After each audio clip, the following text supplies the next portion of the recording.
ప్రకటన గ్రంథపు మర్మము మహాభయంకర తీర్పు.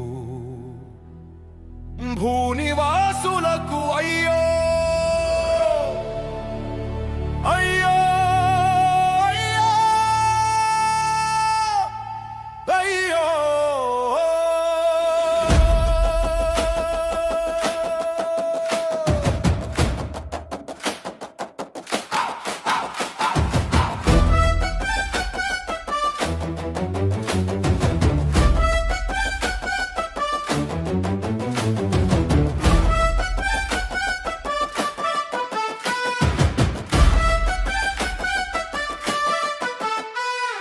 మొదటి బూరతో వగండ్లు అగ్ని రక్తము రాలెను. భూమిలో మూడో వంతు కాలి బూడిదయ్యెను. రెండవ బూరతో మహాకొండ సముద్రాన పడెను. నీటిలో మూడో వంతు రక్తముగా మారెను. మూడవ బూరతో ఆకాశం నుండి చెదు నక్షత్రం రాలెను. నాలుగవ బూరతో సూర్య చంద్రులు పగలు రాత్రి చీకటాయెను.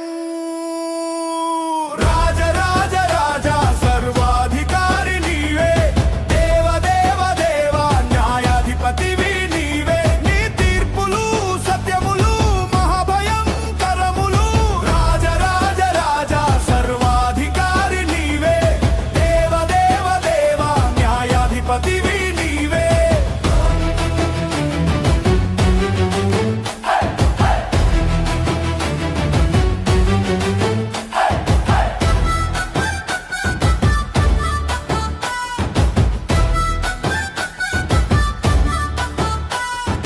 ఐదవ దూత బూర ఊదగా గధము తెరవబడెను.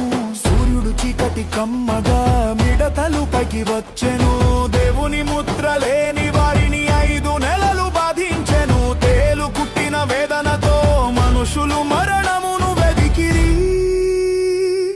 మరణము వారి నుండి పారిపోయే గడియ వచ్చెను. ఆరవ దూత బూర ఊదగా 4 దూతలు విప్పబడిరి. 20 కోట్ల అశ్వికులు యుద్ధానికి కదిలిరి. వారి నోట అగ్ని గంధకము పొగలు బయలుదేరెను. మనుషులలో మూడో వంతు ఆ తీర్పుకే నశించెను. అయినా మిగిలిన లోకం మారు మనసు పొందలేదు. రాజ రాజ రాజా సర్వాధికారి నీవే, దేవ దేవ దేవ న్యాయాధిపతివి నీవే. కఠినమైన హృదయాలు బద్దలయ్యే దినమిదే. రాజ రాజ రాజా సర్వాధికారి నీవే.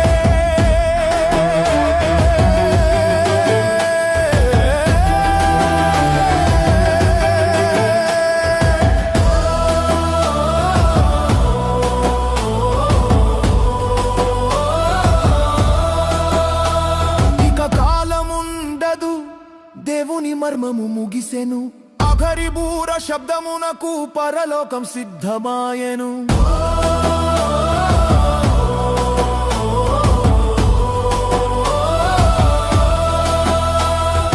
ఏడవ దూత బూర ఊదెను. పరలోకంలో మహాశబ్దములు. ఈ లోక రాజ్యము మన ప్రభువు దాయెను.